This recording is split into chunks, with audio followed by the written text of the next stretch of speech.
오늘 아침에 또 우리 나오신 분들 서로 우리 신동탄 교회식으로 함께 인사 나눴으면 좋겠습니다. 자, 우리 손가락으로 사랑의 하트를 그리시면서 자, 상대방을 보면서 자, 사랑합니다, 축복합니다, 네, 사랑합니다, 축복합니다. 예, 참 잘 오셨습니다. 네, 우리 안수 집사님 기도해 주셨지만 벌써 7월 달입니다. 인생의 후반전이 시작된 것 같은데 또 벌써 2021년도도 똑같이 후반전이 시작됐습니다. 지난 6개월 동안도 우린 역시 코로나라는 전염병을 통해서 많은 어려움이 있었지만 하나님께서는 분명히 그 가운데에서도 우리에게 분명한 메시지가 있었습니다. 우리는 그 메시지를 듣고 사는 사람들입니다. 일반 세상 사람들은 세상의 소리를 듣습니다. 그러나 우리는 하나님의 그 세미한 음성을 듣고 살아가는 그러한 하나님의 사람들입니다. 그러므로 남아있는 우리 2021년도에 또 이 시간들도 역시 하나님의 그 세밀한 음성을 우리의 심령으로 듣고 또 순종하며 살아가는 여러분들 되길 바라겠습니다. 자, 오늘 함께 은혜 받으실 말씀을 보도록 하겠습니다. 우리 성경책을 보시거나 아니면 화면을 보시면서 누가복음 12장 35절부터 40절까지 말씀입니다. 허리에 띠를 띠고 등불을 켜고 서 있으라. 너희는 마치 그 주인이 혼인집에서 돌아와 문을 두드리면 곧 열어주려고 기다리는 사람과 같이 되라. 주인이 와서 깨어있는 것을 보면 그 종들은 복이 있으리로다. 내가 진실로 너희에게 이르노니 주인이 띠를 띠고 그 종들을 자리에 앉히고 나와 수종 들리라. 주인이 혹 이경이나 혹 삼경에 이르러서도 종들이 그같이 하고 있는 것을 보면 그 종들은 복이 있으리로다. 너희도 아는 바니 집 주인이 만일 도둑이 어느 때에 이를 줄 알았더라면 그 집을 뚫지 못하게 하였으리라. 그러므로 너희도 준비하고 있으라. 생각하지 않은 때에 인자가 오리라 하시니라. 아멘. 자, 오늘 설교의 제목은 후반전이 시작됐습니다 라는 제목입니다. 오늘 후반전이 시작됐습니다 라는 제목으로 함께 말씀을 나누도록 하겠습니다. 7월 달이 됐습니다. 어느덧 2021년도에 후반전이 시작됐습니다. 우리나라의 정치, 경제, 사회, 문화의 모든 분야에서도 마찬가지로 이 후반기, 즉 하반기를 맞이함으로 인해서 올해의 마지막 6개월을 또 준비하고 또 그와 함께 내년까지 지금 준비하고 있습니다. 정치권에서는 벌써 내년 3월 9일 제20대 대통령 선거를 앞두고 여야가 벌써 후보 경쟁에 돌입했습니다. 그리고 고3 우리 학생들도 올해 수능 시험이 11월 18일인데 벌써 수능일을 앞두고 한참 막바지에 준비에 열을 가하고 있습니다. 이렇게 세상은 시간이 흘러감에 따라 항상 보다 좋은 미래를 준비하며 항상 그 다음을 준비하고 생각합니다. 그런데 성경을 보니까 하나님께서도 우리 그리스도인들에게도 미래를 준비하라고 아주 엄중하게 말씀하고 계십니다. 그런데 여기서 말하는 그 미래란, 성경에서 말하는 그 미래란 세상에서 말하는 미래와는 근본적으로 아주 큰 차이가 있습니다. 세상에서 말하는 미래란 어떠한 특징이 있냐면 시간이 정해져 있어요. 사람이 살아있는 동안만 누릴 수 있는 것들입니다. 세상에서 말하는 미래란 시간과 공간에 제약을 받습니다. 즉 사람이 살아있는 동안에만 누릴 수 있는 것들이라는 거예요. 그렇지만 성경에서 말씀하는 하나님이 말씀하시는 그 미래란 시간과 공간을 초월하여 인간이 영원히 누리게 될 그 미래를 말씀하시는 거라는 겁니다. 창세기 7장에 보면 하나님께서는 노아에게 미래를 준비하라고 하십니다. 그것은 다름 아닌 배를 만들라고 하세요. 방주를 만들라고 하신 것입니다. 왜냐하면 하나님께서 이 땅에 지으신 그 인간들의 죄악이 너무나 가득 넘쳐났기 때문에 하나님이 한탄하셨어요. 그래서 하나님께서는 모든 사람들을 홍수로 멸망시키기로 결정을 하셨기 때문입니다. 그러나 그 당시 의인이요 당대의 완전한 자였던 노아와 그의 가족들은 방주를 준비해서 홍수를 대비하라고 하나님께서 말씀하시는 겁니다. 그래서 노아와 그의 가족들은 하나님의 말씀에 순종하여 거대한 저 방주를 제작하게 됩니다. 결국 노아는 하나님의 말씀대로 방주를 준비함으로 인해서 홍수의 심판으로부터 구원을 받게 됩니다. 모든 인류가 죽고 노아의 가정으로부터 인류는 다시 재출발하게 되는 것입니다. 그리고 노아의 후손으로 결국에는 아브라함이 태어나고 또 아브라함을 통해서 이스라엘이라는 민족이 형성되고 그리고 그 이스라엘을 통해서 결국 우리의 구원자 예수 그리스도가 탄생하게 되는 것입니다. 이렇게 노아는 단순히 홍수를 피한 것이 아니라 생명의 구원을 받게 된 것이고 결국 이 노아를 통해서 온 인류의 죄를 대속하실 예수 그리스도의 조상이 된 것이라는 것입니다. 노아가 말이죠. 이렇게 하나님께서 노아에게 준비하라고 했던 것은 단순히 그냥 미래를, 그 근미래를, 가까운 미래를 준비하라는 것이 아니라 바로 하나님의 그 인류를 향한 구속사의 한 계획이었다는 것입니다. 즉 우리의 영원한 생명과 직결되는 그러한 준비함이었다는 거예요. 또 마태복음 25장에 보면 우리가 미래에 대해서 준비해야 함을 10처녀의 비유로 예수님께서 말씀하시는 부분이 있습니다. 혼인잔치에 들어가기 위해서 한밤중에 10명의 처녀들이 등불을 갖고 옵니다. 그런데 그 10명 중에서 5명의 처녀들은 기름이 없고 나머지 5명의 처녀들은 기름을 준비해서 옵니다. 등불을 켜기 위해서는 당연히 등불만 있어서는 안 되고 당연히 기름이 필요합니다. 그런데 신랑이 늦게 옵니다. 그래서 그 10명의 처녀들은 깜빡 잠이 듭니다. 그리고 얼마 후에 신랑이 온다는 그런 소리를 듣고 그 10명의 처녀들이 모두 깨어납니다. 그리고 모두 등불을 준비하게 됩니다. 그런데 기름을 준비하지 못했던 5명의 처녀들은 기름이 없음을 알고 기름을 준비한 그 5명 처녀들에게 기름을 좀 나누어 달라고 합니다. 그러나 기름이 있는 5 처녀들은 기름을 나눠 쓰기에 부족하니까 당신들은 가서 사가지고 오라고 합니다. 그래서 기름이 없는 그러한 처녀들은 기름을 구하러 갑니다. 그리고 다시 돌아와 보니 혼인 잔치집의 문은 굳게 닫혀 있었던 것입니다. 결국 등불 기름을 준비했던 5명의 처녀들만 혼인잔치에 들어갔던 그런 일화입니다. 그런 비유를 예수님께서 말씀하셨습니다. 이처럼 성경은 준비하는 자에게 구원의 은혜를 베풀어 주신다는 것을 우리에게 경고하고 있습니다. 천국 가는 거 그냥 예수님만 믿은 거 되는 거 아닙니까? 이렇게 말하는 사람들이 있어요. 그러나 성경은 우리에게 무언가를 준비해야 한다는 것을 아주 무겁게 엄중하게 경고하고 있다는 것입니다. 오늘 여러분들이 조금 전에 읽었던 오늘의 본문 누가복음 12장 35절 이하를 보면은 주인을 기다리는 종의 모습을 보여주고 있습니다. 한밤중에 혼인잔치를 마치고 돌아오는 그 주인을 맞이하기 위해서 그 주인이 돌아오면 문을 열어드려야 되잖아요. 그 주인을 맞이하기 위해서 종은 잠들지 않고 깨어 있어야 한다고 오늘 본문은 말하고 있어요. 왜냐하면 주인이 언제 올지 모르기 때문입니다. 오늘 읽었던 본문 38절에 보니까 이렇게 나와 있어요. 그 집주인이 2경에 돌아올지 3경에 돌아올지 모른다고 합니다. 그 2경이라는 말은 밤 10시부터 새벽 2시까지를 말하는 겁니다. 그리고 3경이라는 말은 새벽 2시부터 해 뜰 때까지, 그때 당시에 그 유대인들이 썼던 시간에 대한 개념입니다.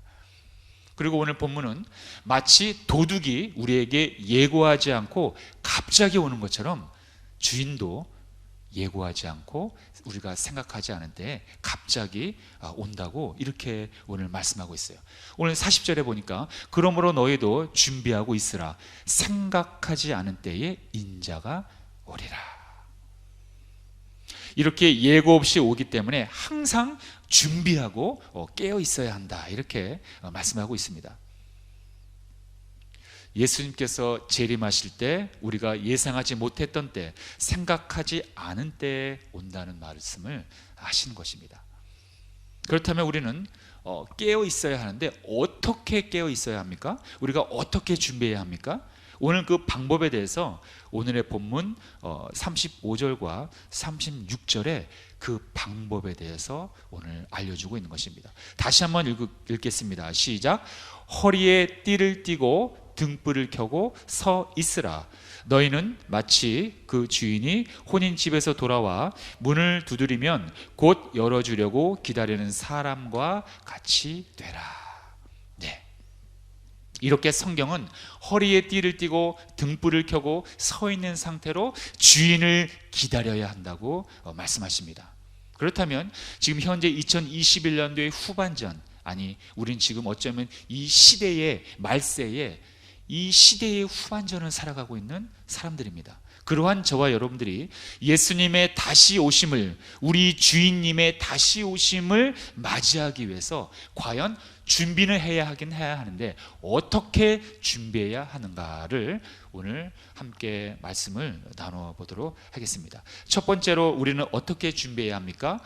허리에 띠를 띠라. 오늘 본문이죠. 35절 보니까 처음 부분에 허리에 띠를 띠고 이렇게 나와 있습니다. 네. 그때 당시에는 유대인들이 우리가 지금처럼 이 상의와 하의를 따로따로 입는 것이 아니라 마치 원피스처럼 한 통으로 이어진 옷이었기 때문에 어떤 이렇게 걸어 다니는데 조금 불편함이 있었어요. 그래서 어떤 활동적인 일을 하려면 좀 불편하고 걸리적 그랬다는 것입니다. 그래서 활동적이고 중요한 움직임이 있을 때는 옷을 동여매야 했어요. 그래서 허리에 띠를 띠라는 말은 결론적으로 뭐냐? 어떤 활동적이고 움직임이 격한 일을 하고자 할 때 준비를 해야 한다는 그런 의미가 있는 것입니다. 마치 달리기 선수가 시합을 나가기 전에 신발끈을 동여매는 것처럼, 또는 군인이 전쟁터에 나가기 위해서 무기를 점검하고 자기 개인 장비를 정비하는 것처럼 단단히 무장하라는 그런 의미가 있습니다.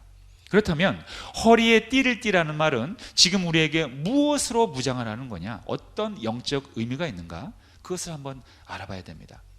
사도 바울은 에베소서 6장에서 우리에게 이렇게 말씀하신 바 있습니다. 너희가 마귀를 대적하기 위해서는 하나님의 전신갑주를 입어야 한다. 하나님의 전신갑주를 입지 않고서는 절대로 영적 전쟁에서 승리할 수 없다. 이렇게 사도 바울은 에베소서 6장에서 우리에게 말씀하신 바 있습니다. 저나 여러분들이나 지금 현재 영적 전쟁 상태에 있다는 것을 우린 꼭 명심해야 합니다. 우리가 예수님을 믿는 그 순간부터 이미 시작된 것입니다. 하나님이 영으로 존재하는 것처럼 마귀도 영으로 존재합니다. 하나님이 인격이신 것처럼 마귀도 인격입니다. 우리를 넘어뜨리기 위해서, 우리를 죽이기 위해서 그들은 끊임없이 우리를 위해서 늘 움직인다는 것입니다. 그래서 사도 바울은 우리가 마귀를 우리의 힘으로는 이기지 못하기 때문에 너희들은 하나님의 힘을 빌려야 한다. 그것을 이제 하나님의 전신 갑옷을 입어야 한다고 그렇게 말하고 있습니다. 구체적으로 에베소서 6장은 6가지로 우리에게 하나님의 갑옷을 입으라고 하는데 그 중에 첫 번째가 오늘 읽었던 본문과 동일합니다. 그게 무슨 말이냐? 이렇게 나옵니다. 자, 함께 따라하겠습니다. 시작. 그런즉 서서 진리로 허리띠를 띠고. 무엇으로 허리띠를 띠라고요? 진리로. 네, 바로 저것입니다. 진리란 하나님의 말씀을 말하는 것입니다. 하나님의 말씀인 진리로 우리의 허리를, 우리의 몸을 추스리라는 거예요.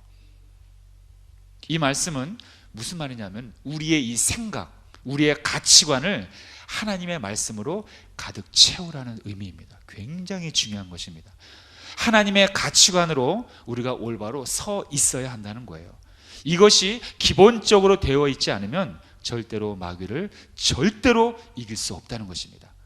우리는 교회를 오래 다니고 신앙생활을 한다고 하면서도 우리의 생각은 성경적이지 못하고 세상과 똑같이 생각하고 똑같이 판단하며 사는 성도들이 있다는 거예요. 하나님의 질서는, 하나님의 방법은, 하나님의 마음은 이 교회 안에서만 적용되는 것이 아닙니다. 오히려 교회 밖을 나가서 이 세상에서 하나님의 말씀이 펼쳐지고 적용되어야 한다는 거예요.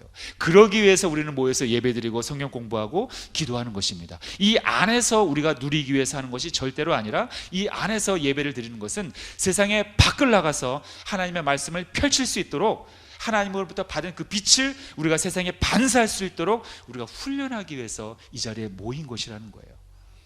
그런데 의외로 많은 성도들은 가정이나 또는 직장 생활이나 사업이나 학교에서 똑같이 세상적인 방법으로 산다는 것입니다. 때로는 불법을 저지르고 편법을 일삼고, 때로는 우상을 숭배하고 또 하나님의 거룩함을 훼손하는 그러한 언행을 서슴지 않을 때가 있다는 거예요. 그것은 바로 진리의 말씀으로 나의 이 생각, 가치관을 가득 채우지 않았기 때문입니다.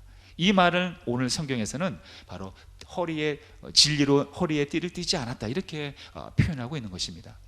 하나님의 말씀이 없는 기도는 굉장히 위험한 기도입니다. 하나님의 말씀이 없는 은사는 굉장히 위험합니다. 타인과 교회를 더 힘들게 합니다. 하나님의 말씀에 빠진 그러한 교회란 굉장히 무질서합니다. 또 성도들도 무례합니다.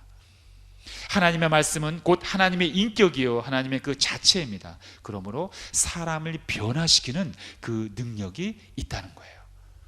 자, 히브리서 4장 12절, 너무나 유명한 말씀이죠. 자, 시작. 하나님의 말씀은 살아있고 활력이 있어 좌우의 날선 어떤 검보다도 예리하여 혼과 영과 및 관절과 골수를 찔러 쪼개기까지 하며 또 마음의 생각과 뜻을 판단하나니. 뭐가요? 하나님의 말씀이. 성경은 그냥 글자가 아닙니다. 그냥 우리가 소설책 읽듯 세상에서 뭐 좋은 말씀, 내 마음을 평안하게 만드는 그런 편안한 뭐 시나 소설을 읽는, 에세이를 읽는 그런 수준이 아니라는 거예요. 성경의 말씀은 그냥 글자, 그 텍스트를 읽는 것이 아니라 그냥 착한 사람 되기 위해서 읽는 교훈, 뭐 그 정도가 아니라는 것입니다. 인간의 죄를 용서하시고 구원하시는 하나님을 인격적으로 실제로 만날 수 있는 그런 유일한 통로라는 것입니다. 살아있는 하나님의 숨결이라는 거예요. 그러므로 우리는 하나님의 말씀을 듣거나 또는 읽을 때 하나님을 대면한다는 그러한 신중한 태도를 가져야 한다는 것입니다. 오죽하면은 이스라엘의 구약의 백성들은 하나님의 말씀을 기록할 때 하나님 야훼라는 말이 나오면은 목욕하고 이거를 글을 썼다는 거예요. 또 쓰다가 하나님이라는 이름이 나오면 또 목욕을 계속했다는 것입니다. 또 감히 인간이, 이 죄인인 인간이 하나님이라는 그 야훼라는 이름을 어떻게 쓰냐, 야훼라는 이름을 쓰는 것조차도 우리는 너무나 더러운 인간이다. 그래서 하나님이라는 이름을 쓰지도 못했어요. 그래서 아도나이라는 이름으로 다른 이름을 썼다는 거예요. 그 정도로 하나님을 경외했다는 것입니다. 그 정도로 이 글자 쓰는 것조차도 하나님을 높이 봤다는 것입니다. 이렇게 성경은 우리는 단순히 글자를 읽는다는 것이 아니라 살아있는 하나님의 인격을 만난다고 우리는 늘 여겨야 한다는 것입니다. 자, 함께 읽겠습니다. 시작. 모든 성경은 하나님의 감동으로 된 것으로 교훈과 책망과 바르게 함과 의로 교육하기에 유익하니 이는 하나님의 사람으로 온전하게 하며 모든 선한 일을 행할 능력을 갖추게 하려 함이라. 자, 이러한 하나님의 말씀으로 여러분들의 생각을, 여러분들의 가치관을 동요매시길 축복합니다. 자, 두 번째로 우리는 예수님의 다시 오심을 우리는 어떻게 준비해야 합니까? 오늘 본문을 보니까, 자, 시작. 등불을 켜라, 이렇게 나와 있습니다. 자, 허리띠를 띠고 그 다음에 등불을 켜고 이렇게 나와 있죠. 하나님의 진리의 말씀은 곧 예수님을 말씀하는 거예요. 하나님께서는 예수 그리스도라는 그 진리를 우리에게 주신 것입니다. 여러분, 진리란 어떤 이론이 아닙니다. 어떤 그 논리가 아니에요. 어떤 그냥 논문을 읽는 게 아닙니다.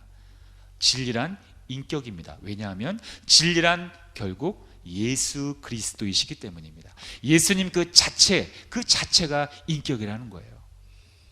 그런데 세상은 그 진리 되신 예수님을 아직까지도 알아보지 못하고 있어요. 그냥 어떤 하나의 성인군자로만 여기고 있습니다. 하나의 휴머니스트로만 여기고 있어요. 그냥 성인군자, 도덕적인 사람, 그냥 착한 사람, 많은 사람들을 그냥 도덕과 윤리로 이끄는 사람, 그런 어떤 휴머니즘으로만 자꾸 몰아가고 있는 것입니다.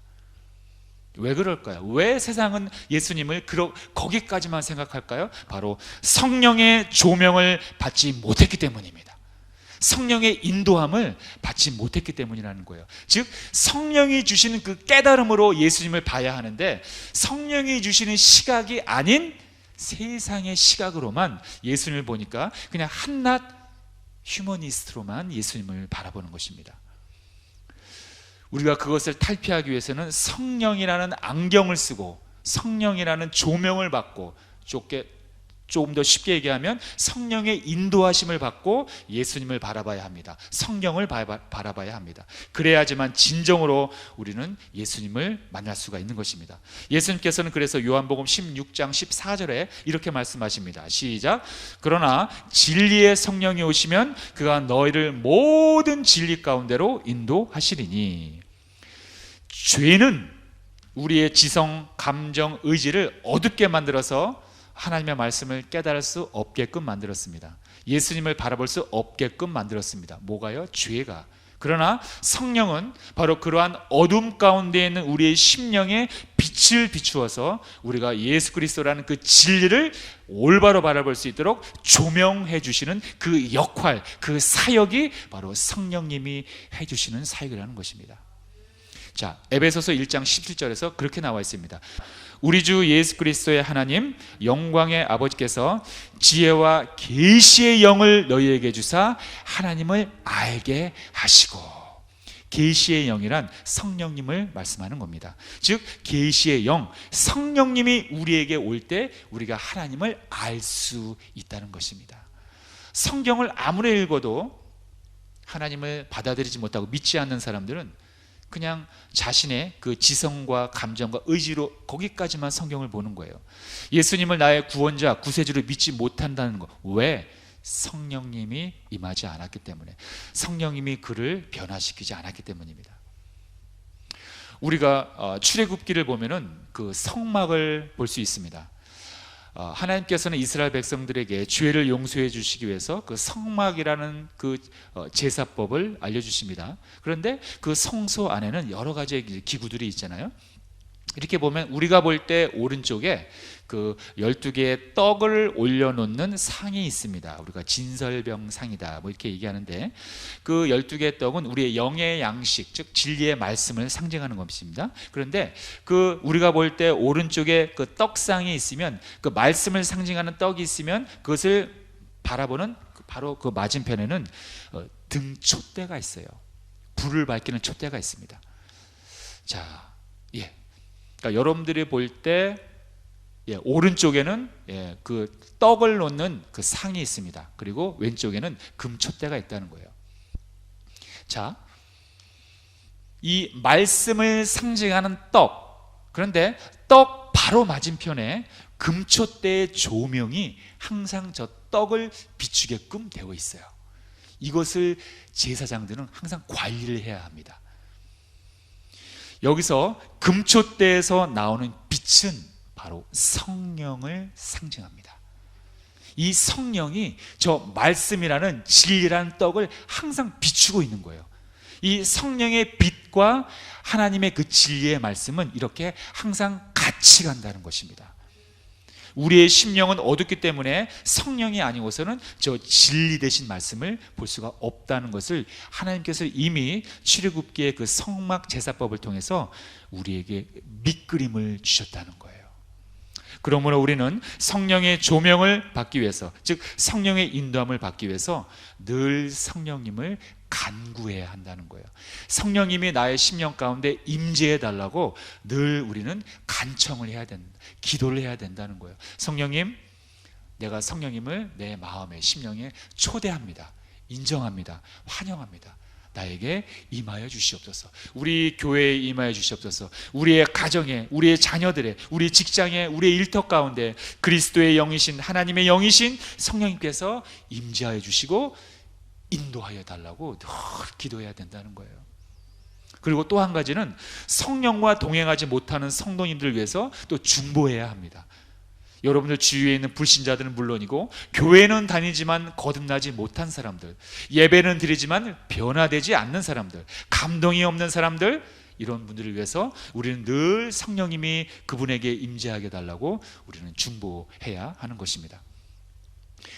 저 같은 목회자의 사역 가운데 가장 중요한 사역이 있다면 역시 설교 사역입니다. 이렇게 하나님의 말씀을 선포하는 이 설교 사역이 이 목회 사역의 심장입니다. 그런데 아무리 설교를 하더라도 이 성령의 조명함, 즉 성령의 인도하심이 없다면 설교를 하는 사람이나 설교를 듣는 사람이나 모두 감동이 없거나 변화가 일어나지 않거나 하나님을 인격적으로 만나지 못하는 그러한 아쉬운 예배가 된다는 것입니다. 그래서 늘 설교를 준비할 때나 또는 주일날이라 등 항상 성령님의 그 간구 임재를 위해서 늘 저는 기도합니다. 물론 모든 목회자들이 마찬가지일 거예요. 어둠을 밝힐 수 있는 것은 오직 성령의 빛뿐임을 알고 우리가 성령의 인도하심에 따라서 항상 말씀을 보고 또 우리의 삶을 개척해 나아가시는 여러분들 되기를 주님의 이름으로 소망합니다. 마지막 세 번째로, 우리는 어떠한 자세로 예수님의 다시 오심을 기다려야 합니까? 자, 함께 읽겠습니다. 시작. 서 있으라. 자, 오늘의 본문 35절 끝에 볼까요? 허리에 띠를 띠고 등불을 켜고 서 있으라. 자, 주인을 기다릴 때 앉아있지 말고 누워있지 말고 서 있으라고 해요. 자, 긴장감을 가지라는 말입니다. 왜냐하면 아까도 말씀드렸지만 주인은 예고하고 온다고 했어요? 예고 없이 온다고 했어요? 예, 그렇습니다. 예수님은 우리에게 예고하지 않고 오는 거예요. 이렇게 예고 없이 오는 주인, 즉 예수님을 맞이하려면 우리가 서서 기다려야 한다는 것입니다. 이 말은 즉 긴장감을 가진 채, 영적으로 긴장감을 가진 채 깨어 있어서 게으름을 피워서는 안 된다는 것입니다. 이렇게 성도님들을 보면은 믿음이 좋으신 분들의 공통점이 있어요. 이렇게 어르신들을 봐도 그렇고요. 이 믿음이 좋으신 분들을 보면 모두가 부지런하다는 그러한 공통점이 있습니다. 게으름이 없어요. 게으름을 갖고서는 절대로 하나님을 올바로 섬길 수가 없습니다. 세상 사람들도 자기가 좋아하는 일을 하기 위해서는 밤잠을 아끼고 연구하고 책을 보면서 이렇게 잠을 아끼는데, 하물며 우리 창조주신 하나님을 섬기고 봉사한 우리는 어떠한 자세로 예배를 드리고 봉사해야 합니까? 우리는 늘 부지런해야 합니다. 그런데 일부의 성도님들은 교회를 너무 쉽게 생각하는 경향이 있어요. 본인이 일하는 직장 같으면은 그렇게 저렇게 할까 하는 생각이 가끔 들 때가 있어요. 책임감이 없어요. 또는 자기 감정에 따라 일을 했다 안 했다, 나왔다 안 나왔다 하는 사람들이 가끔 있어요. 또 조금만 힘들면은, 또 조금 교회에 좀 부족한 게 있으면 그냥 안 하려고 해요. 하더라도 너무 게으른 분들이 있어요. 그러나 하나님의 일은 그렇게 해서는 절대로 안 된다는 것입니다.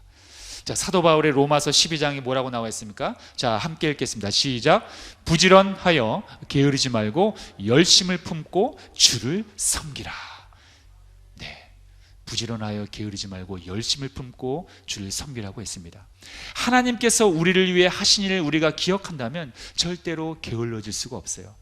주님을 위해 부지런히 섬기는 것이 아깝지 않다는 것입니다. 주님을 위해서 잠을 조금 덜 자는 것이 아깝지 않다는 거예요. 하나님께서 우리를 향한 그 대속의 사랑을 깨달았다면 말이죠. 주님을 위해 헌금을 드리는 것이 절대로 아깝지 않을 거예요. 모든 만물의 주인은 하나님 거라는 걸 알면은 우리가 헌금 드리는 게 아깝지 않다는 거예요. 11조를 드리는 게 아깝지 않다는 거예요. 어차피 모든 만물이라는 것은 그 안에 물질도 포함되는 것입니다. 모든 물질, 만물, 모든 이런 재정, 이 모든 것의 주인이 하나님이라는 걸 알면은 우리의 헌신은 절대로 아깝지 않다는 것입니다.